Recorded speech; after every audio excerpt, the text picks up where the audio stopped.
I am Ferdinand Marcos, and I am the President of the Republic of the Philippines. I stand today on behalf of 110 million Filipinos. I now invite His Excellency, the President of the Philippines, to take the chair and deliver his welcome address. Thank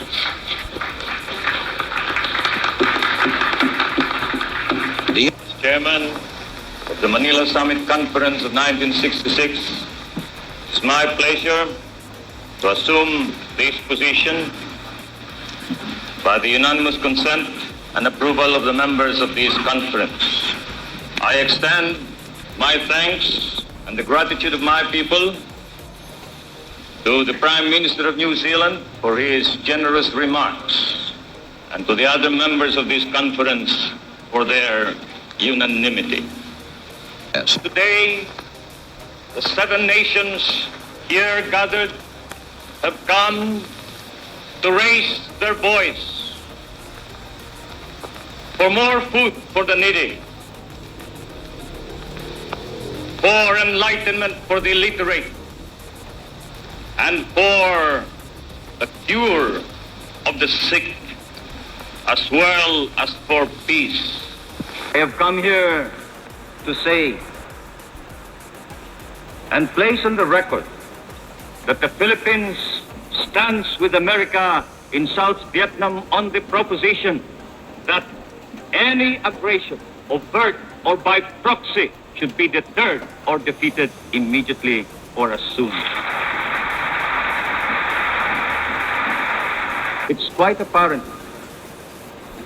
that while we in Asia, vulnerable as we are, may fall to this Asian pattern of conquest, ultimately the objective is America. And therefore it is to the national interest of the United States of America that this plan be immediately aborted. Time has not yet come for you to lay down the heavy burden and responsibility of leadership in the free world, or for that matter, of the world. For by the inexorable decision of destiny, you have become the trustee of our civilization, and you cannot abandon this role, no matter what we do. How can America speak to Asia? I would say, America, speak from the depths of your own heart. Speak in the language of Jefferson. Speak with the wisdom of a Lincoln. Speak with the compassion of Roosevelt, with the vision of Kennedy, and the ringing challenge of President Johnson, when he said, "The peace that I seek is not a peace that means the absence of armed hostilities. For where men hunger and hate, there can be no peace. The peace I seek is a peace of conciliation, a conciliation of the communist states with their non-communist neighbors, between the rich nations and the poor, between the great and the small. This is the peace I seek. Can it come about? In all my heart, I think it can. We have far to go. We have far to journey." Addressed in these accents, America, Asia will listen to you. And confronted with these challenges, Asia will respond.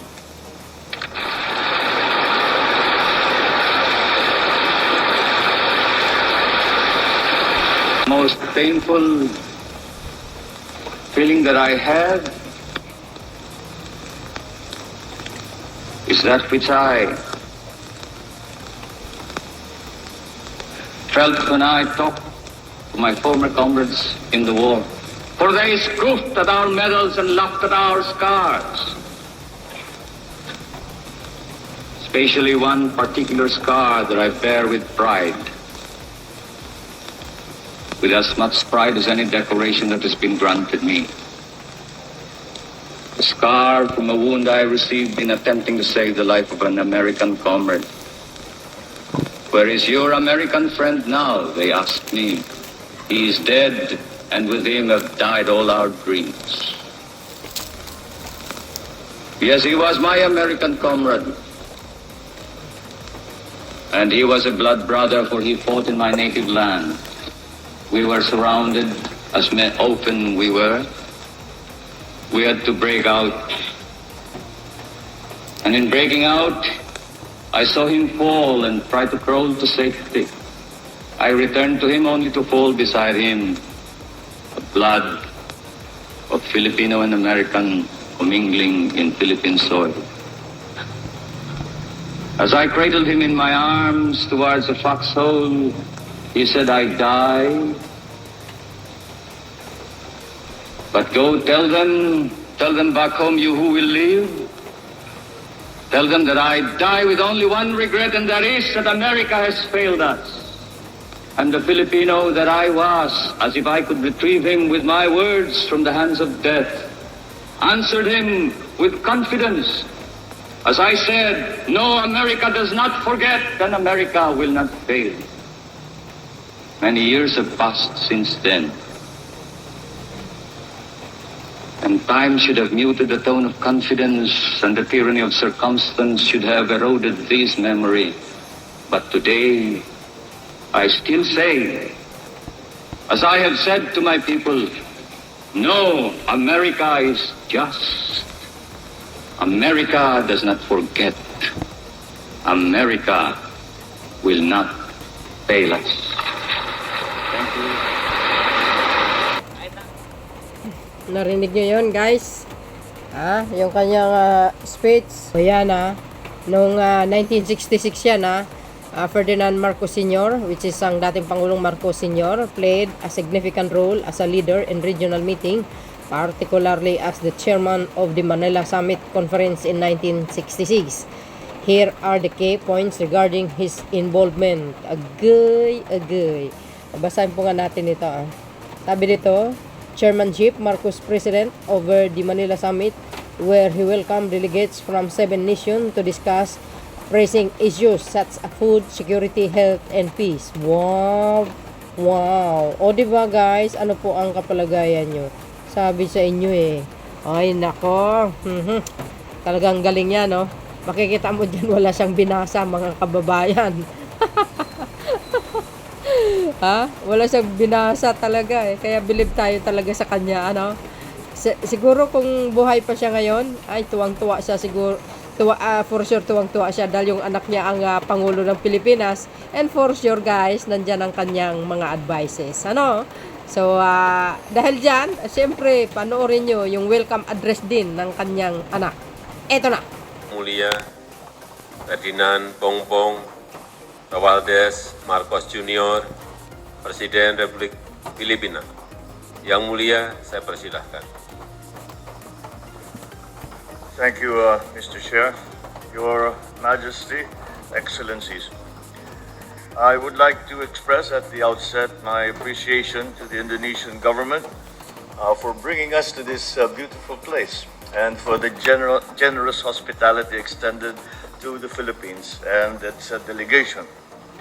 Also, allow me to take this opportunity to welcome Prime Minister Sonexay Sipandon and Prime Minister Anwar Ibrahim, as well as Prime Minister Jose Maria Vasconcelos, to our ASEAN Summit. Your Majesty, Excellencies, against the backdrop of complex geopolitical challenges and macroeconomic fragilities, an ASEAN community that plays a central role in shaping the evolving regional architecture, an ASEAN community that is dynamic, innovative, and integrated with the global economy, and an ASEAN community that can realize the full potential for its peoples, is the indispensable bedrock for a peaceful, stable, and resilient region. In order to harness the potential of our region, I believe that ASEAN must now redouble its efforts, especially in these following priority areas. First, ASEAN should uphold international law and the international rules-based system, which has underpinned the peace, security, stability, and prosperity of our region. As a staunch advocate of the protection of the rights and welfare of migrants the Philippines welcomes Indonesia's ASEAN chairmanship priority of strengthening regional cooperation to address cross-border crimes, particularly trafficking in persons caused by the misuse of technology, and to mainstream the protection of migrant workers and their families in crisis situations. Second, ASEAN should demonstrate its commitment to the principle of free trade and to the multilateral trading system. I am pleased to announce that the Philippines has deposited its instrument of ratification for the Regional Comprehensive Economic Partnership, or RCEP, agreement. We are optimistic that RCEP will serve as an engine of growth that will help build more resilient supply chains and support the integration of our micro, medium, and small-scale establishments into the global economy. ASEAN must strengthen cross-border connectivity and the interoperability of digital frameworks. We must forge a vibrant digital economy and ensure that our people are equipped with the digital skills for the future so that no one is left behind in the midst of our world's digital transformation. We must ensure that our food and energy systems are resilient in the face of the supply and price fluctuations triggered by geopolitical instability and conflict, of pandemics, climate change, logistic chain disruptions, and of fuel shortages. The Philippines aims to strengthen food security and production efficiency via the use of new agricultural technologies, upgrading technical and vocational education and training, and adopting climate and disaster resilient technologies. Decades of sustained economic growth and prosperity has resulted in longer lifespans in ASEAN. According to the Asian Development Bank, 1 out of 4 people in the Asia Pacific will be over the age of 60 by the year 2050. I think, therefore, that it is time that ASEAN should start discussing the concerns of an aging population, consistent with the Asian tradition of valuing our elders.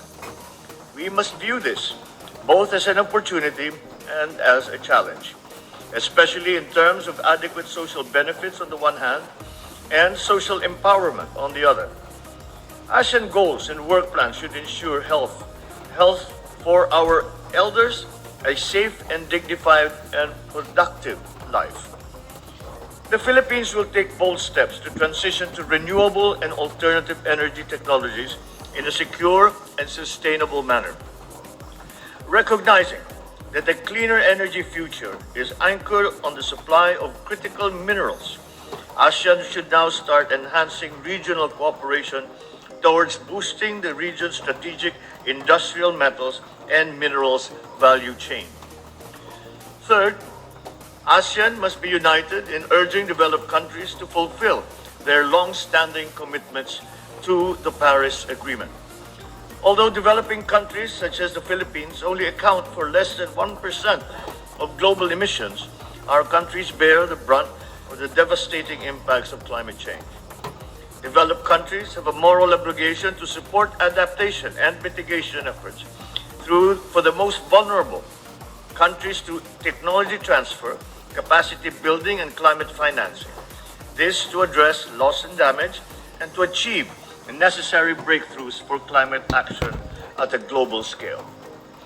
The Philippines recognizes that biodiversity can complement and synergize with ASEAN's initiatives in climate change, contributing to our efforts towards a more sustainable and resilient future.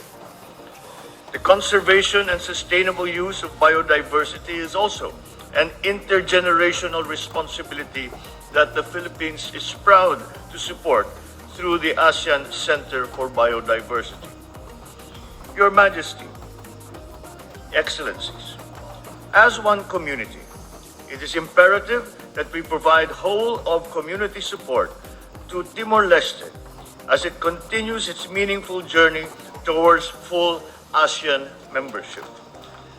Timor-Leste's membership can only strengthen our ASEAN community as it expands the reach of ASEAN's united front to face the challenges of the 21st century. As we embark on our vision for a bolder, more decisive, and cohesive ASEAN beyond 2025, let us renew our collective faith in the organization by consolidating our community-building efforts towards an ASEAN that truly matters. Thank you, Mr. Chair. So, yun mga kababayan. Oh, ayan ang mag-ama. Talaga namang ang gagaling nila ano. Oh, you see? Yan po yung kanyang deliver speech address at the 42nd Asian Summit in Indonesia last 2023 mga kababayan. Ayan ang mag-ama. Sa pinakamagaling na pangulo sa kasaysayan ng Pilipinas. Siyempre ang Marcos Sr. at ang Junior. Wala nang iba. O, di ba? Sila lang talaga, no, ang masasabi natin ay may malasakit sa bansang Pilipinas. Although yung iba mayroon pero not totally mga kababayan. Yan, kasama pa dyan si Secretary Rex Gatchalian ng DSWD and of course ang ating Speaker Martin. So yun guys, kumbaga in-upload ko lang ito para makita nyo naman ang dating Pangulong Marcos Sr. paano siya mag-speech, walang binasa. Grabe ano, antindi talaga. Galing niya. So, thank you guys for watching. See you again on my next upload. Bye bye bye and baboos. God bless Philippines.